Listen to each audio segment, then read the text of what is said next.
Hello, everybody. This is Valerie Gilchrist, and this is Esther's Purpose. I'm broadcasting out of Augusta, Georgia, by way of WYTV7 out of Charlotte, North Carolina. We greet you in the name of Jesus. Before I introduce my guest, who is Guinera Curry, before I introduce her, I want you all to know that WYTV7 is a nonprofit organization.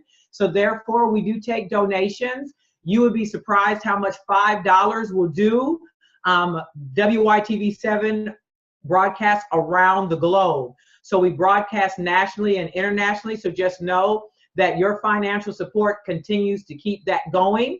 I want you to know that Esther's Purpose, for those who view my show and also listen to it by podcast while you're driving, what my show is about. And what I do is I bring individuals on that have been through trials of life and have come out in victory and in purpose, because what we want to do is, through the course of all of the guests that come on my show and you listen to their testimonials, I want you to be encouraged to stay the course. Because a lot of times when we're going through things in our lives, if we don't have some encouragement, we'll get all off course and we won't ever get all the way to the end of that journey, so that we can see why we were put in the earth and why the enemy was fighting us so hard to make sure that we never found out what our purpose is. So I just want to make sure that I encourage our audience in doing that. So to no further ado, I want to introduce my guest today. And again, I said that her name is Guinera Curry. And Guinera, hold on one second, is the founder and CEO of Enjoying Life Fully, an organization mission to empower and enrich the lives of teen girls and women through authentic mentoring, breakthrough life coaching, and transformational life mapping to flourish in their dreams, aspirations, and purpose. Guinera has vast experience in higher education as a student development professional, supporting the academic, social, relational, and intellectual development of students while influencing, mentoring, coaching, and advising outside of the classroom. Her higher education experience also includes experience as a human resources professional in the areas of employee relations, professional development, and recruitment and retention. Guinera, woo, that was a mouthful. Thank you so very much. Good morning. How are you today? Good morning. So glad to be here. Wow. Yeah. Wow. You know, it's one thing when we write those things down. It's a whole nother thing to listen to somebody really talk about it. Yes. Yeah. Encouragement in itself. I'm encouraged now. So yes, amen. It encouraged me listening and reading it again. But how I always like my guests to start out is I introduce you all, as I just did. But, so everybody gets that. But what I always want to start out talking about is you were Guinera long before all of that stuff that I just introduced you as, who you are currently. But so I want you to kind of take us back to, how far back you want to take us, and just start highlighting some things that happened in your life that actually sent you in that trajectory to become who you are today. So start wherever you want to start, and let's talk. Okay, great. Well, again, welcome. So I say good morning to everyone. Good afternoon. And so my journey started very early in life. I grew up in what probably in that age and time was a traditional home. I had both parents in the home. I had a working father and a stay-at-home mom. Had formal education in New Jersey. So, hey, I'm from New Jersey. And on many levels and many rights, probably a very healthy outlook as far as life. Once I became a young adult, I became emancipated from the home, not necessarily by choice, but by some decisions. My parents had a faith and belief system that I didn't subscribe to. And so in pursuit of my education and in pursuit of finding out who I really was and what that meant in being an adult, it kind of separated me from my family for a number of years. And so in that period of time, as many of you may be able to draw a conclusion real quickly, I was floundering. I didn't have that maternal and paternal support that most of us need at that time in life. I can say that now. At that stage, didn't think it, didn't know it. But some of my decisions certainly didn't align with my created purpose. And in that, God continued to surround me with people that poured into me, that inspired me, that motivated me. So I'm going to fast forward a little bit. I was married. I was divorced eventually, had 2 daughters who are now adults. And through parenting and through the hurdles and obstacles of life, there was an emptiness and a void that I continued to experience. One part I didn't mention is that once I was emancipated from the home, I certainly lost any inkling of faith, any belief in God. I don't believe I was a permanent atheist, but I do think I took up resident temporarily, just because of some of the factors that contribute to my separating from my family and, again, not having much support. But there was this woman who eventually now is my godmother, who just loved on me and poured into me. And again, I'm recognizing this now and in recent years, but she was on assignment. And so when I hear your mission to go after that one, that's exactly what unknowingly I believe she did unconsciously. She reintroduced me to Christ. She reintroduced me to faith, and she journeyed with me, and she just kept pouring into me. She's one of my staples now. I'm glad I don't have to do life without her. And so fast track, that's really what has triggered, unbeknownst to me, my passion for coming alongside women, coming alongside and being a conduit of inspiration for them, to help them recognize, first of all, that each of us are created with a very specific purpose. God gives us, in his infinite wisdom, choices and the opportunity to choose. He didn't create us as robots. So it's up to us how we choose to arrive at that destination. Some of us make it and some of us don't. Mm-hmm. However, there are learnings and experiences that happen along the way that certainly are opportunities to redirect us and to serve as divine intervention. Mm-hmm. So quick snippet, I now am able to commit much of my time and energy to pouring into young women in particular. It's not ironic that the age that I prefer to support and encourage and inspire is 16 to 25, but all women. Serving as a life coach and things along that line, I am able to facilitate growth in women at all different levels. However, my heart, my energy, if I could have it my way, Lord, I hope you're listening, would be 16 to 25.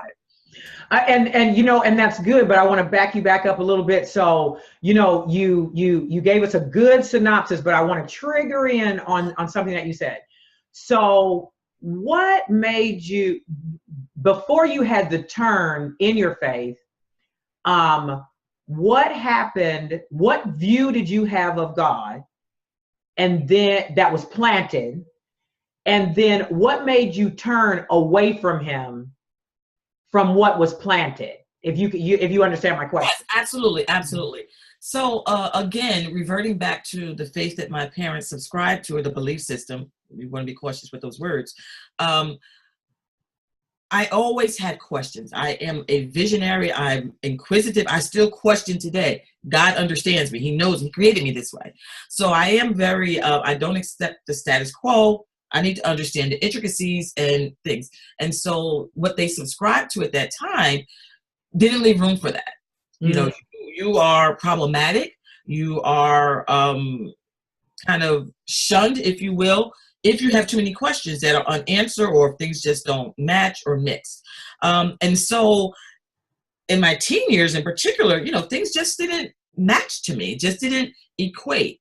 As a family, we lived a fairly recluse life, not from society and everything, but we didn't participate in a lot of family functions and things simply because of the close quarters in which that particular faith belief system required.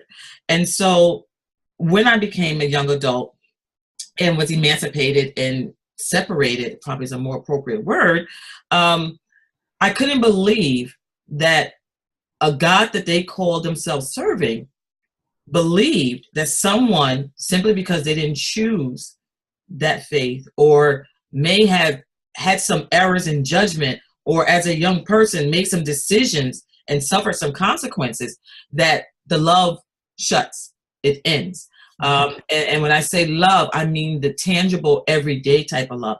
Do I doubt that my parents cared for me? I don't doubt it, but the means in which it was displayed was absent. And so it turned my heart. It turned me into a cold, hard-hearted young woman. Actually, part of my testimony is I have a black tattoo on the side of my leg because there was a point in my life where I believed love was not real. It wasn't true. The early learnings for me of what love was because of something simple. So now I don't want to qualify what God determines as opportunities for reconciliation, but I didn't murder anyone. I hadn't done any of these extreme things from my mind that would warrant disassociation or disconnection. So for me, it was a really hard pill to swallow. As, oh, me, why me? But again, there was purpose in it.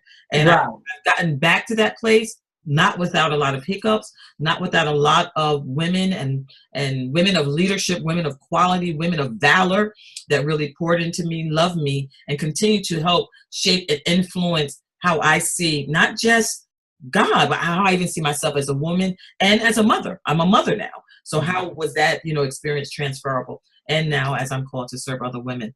That transition right there was real awesome because even though you didn't know him for real, in your growing up, there was still, God has put eternity in our hearts. Yes. And so there was still that yearning on the inside of you that there was something more to this relationship than this black and white, rule setting. It almost, when you were talking, reminded me of Old Testament, because, there are believers who their strict teaching is a lot of the Old Testament, not showing the God of love in the New Testament, and balancing your experiences with him, based on, both sides of it. You know what I mean? Right. Absolutely. So if we stay too much with the Old Testament and we stay with that stuff that's in stone, then Jesus dying on the cross is for naught. Right. Because now we don't understand grace. Right. Exactly. We don't understand mercy, and we totally don't understand the unconditional God.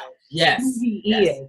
Forgetting, because we don't remember that he knows our end from our beginning. Yes. He knows everything about us already. And he still chose to put us in the earth, right? Knowing every single thing. And what I try to tell people is, and in a way that people can kind of understand it, God is really watching us the second time, because he's already seen us from the time we were born until we left. He already knows every single thing we're going to do, every decision we're going to make, and chose to still let us come in the earth and do all of that stuff because he chose to send his son. His son is redemption. Absolutely. But he did that knowing that was the only way that we were going to make it. So your story just, lets us all know that he still had that seed of who he is inside of all of us, inside of you when you were growing up, that you were questioning and rejecting things that somewhere you couldn't articulate it, right, in a way that your parents could understand it, right? But you had questions because what y'all are saying and what is in here, what's in my heart, isn't lining up. So that was great, but yet it was uncomfortable to you and caused you now to walk in unbelief for a season. So tell me, what was that? Before you answer this question, let me just remind our viewing and listening audience that I'm Valerie Gilchrist. This is Esther's Purpose. We're broadcasting from WYTV7, and we're just glad that you've joined us today. And I'm interviewing Guinera Curry right now, and we're just talking about this, and I wanted to stop for just a second and acknowledge where we're broadcasting from. But Guinera, what I want you to talk about a little bit is that dark time. Yes. Because, we always want to talk about, the victory. And that's great. Absolutely. But we can't celebrate victory if we don't understand the battle. So I want you to just give me a brief few moments and tell us, inside you, all by yourself, what did that battle feel like, that war feel like inside you raging as a teenager? Because, we talk about hormones and adolescence and all this other stuff, but we don't realize that there's teenagers. It isn't, we try to say it's hormones, we say it's adolescence, we say it, but no, there are some teenagers that have some real battles on the inside of who they are and what they're trying to believe, especially today with technology and all of this that's going on around them and trying to work that out. So what was that like for you?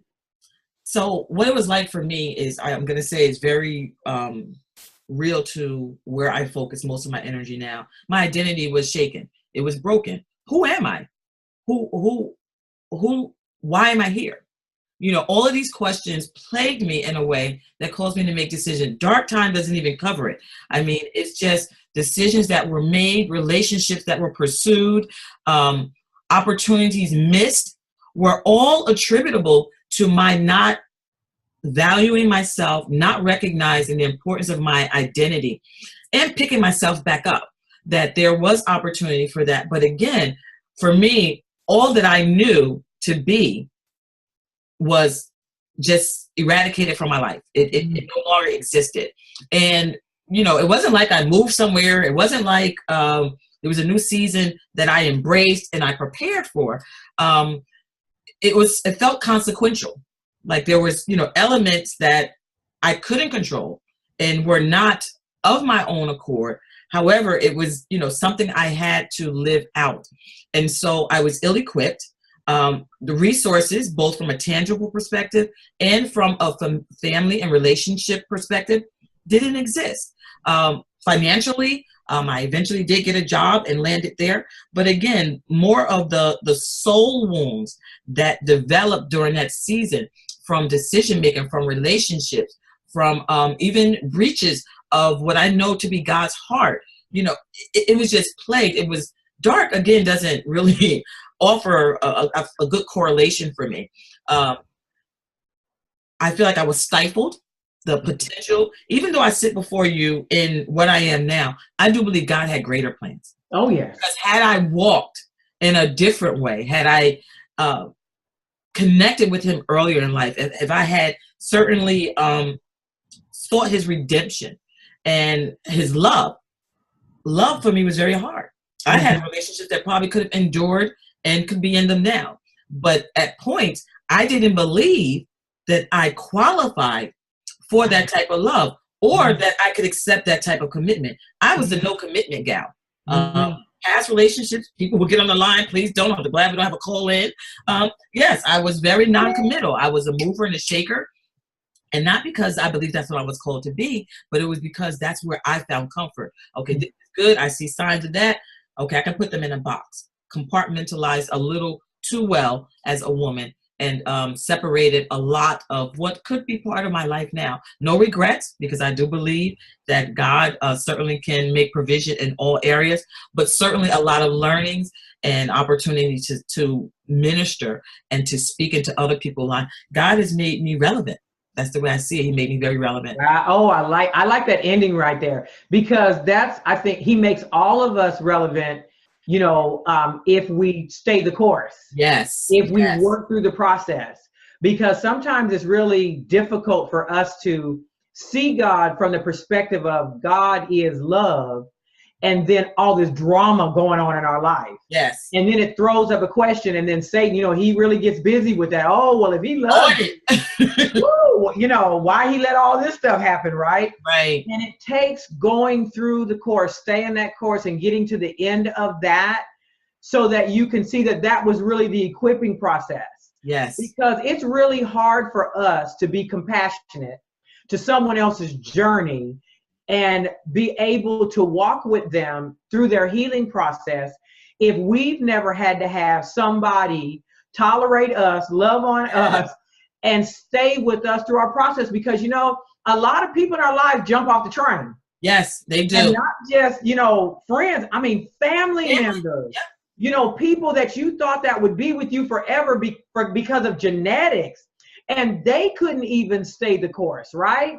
So then if the people who are tangible in my life, right, especially when it's parents, yes, right, because our first view of who God is in our life is our parents. And so if that perspective gets a little twisted, then, you know, then it's hard for us to trust Him.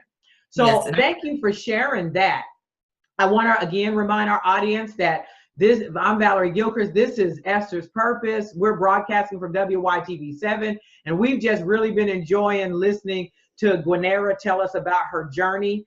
So Guinera, before we end today, I want to talk about what you're doing right now.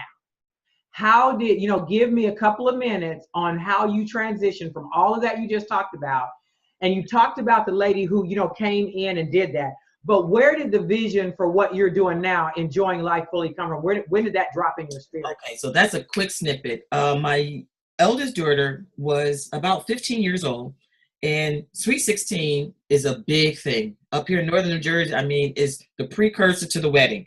But it's such a big thing. And in particular, it had got very convoluted here. A lot of activities, unhealthy activities were stemming from a lot of Sweet 16 she went to and just in the circuit. And so one of the things that I mentioned to her was like, let's do something alternative to this.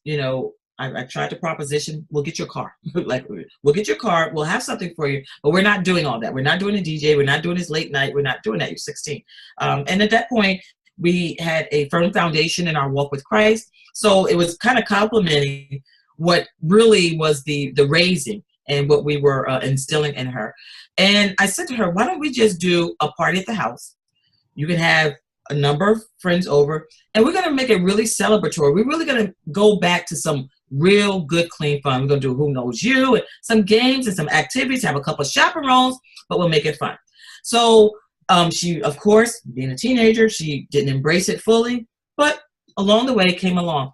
And when we gathered, I'm going to say it had to be about 30 to 40 young people in my home. I don't pretend to have a very big home. So every nook and cranny of our communal space was occupied. Yeah. But we played games and they did dance offs and, just some of these traditional things that I had taken for granted, even as an adult, that still caused that joy, just still caused that relationship building. And it just flourished. The kids talked about it for weeks and months. So she had, she was an athlete at the time. She had some of her friends from school, from athletic competition. She was in dance at the time, some from our home church. And it was just this blending of people. And in that, you heard the talk and you heard some of it. So suffice it to say that was very successful. And at that point, God began to tug on my heart as to how can we replicate this? How can this is God's heart. Jesus came so that we can have an abundant life, full of life. So why are so many youth feeling disconnected and disassociated and withdrawn from society, withdrawn from families, withdrawn from all their different environments? So at that point, I was involved in the youth ministry at my church. I was a youth leader. And so then I launched a youth group in my home. The name of it was Enjoying Life Fully, because that's what God laid on my heart, is that because you're a Christian, because you're choosing to walk, doesn't mean that you have to live this subservient life. You're on the sideline looking depressed and, unfulfilled. There are ways. And so we did horseback ride. We did all these things that really created for them an opportunity to see God in it. Oh, yeah. And to experience some joy, to experience some enjoyment in life with people that were like-minded and certainly had built a foundation. Oh, so graduate from their different seasons, different opportunities, and it eventually landed in where a tugging on my heart was like, okay, this needs to happen outside the four walls. The four walls of the church, people come, they come, but what about those on the outside? Yeah. See, that's good. That's a burden for me. That's a real burden for me. That's good. So you do yours is real, some good outreach ministry. That is wonderful. Now, before we close, I want to let our listening and viewing audience have an opportunity to contact you. Okay. So give us, what are your handles? What are your contact? How can they reach out to you if they wanted to after listening to what you're saying? And to maybe even ask you questions about how they can model what you're doing where they are. Absolutely. I'm always looking for opportunities to collaborate and inspire or just chat. So the website is www.enjoyinglifefully.com, exactly as it's spelled. We're on Facebook as Enjoying Life Fully as well. We're on Instagram for our younger listeners and audience, enjoying_life_fully. And the email address is enjoyinglifefully, NJ for New Jersey, just the abbreviation. So enjoyinglifefully@gmail.com.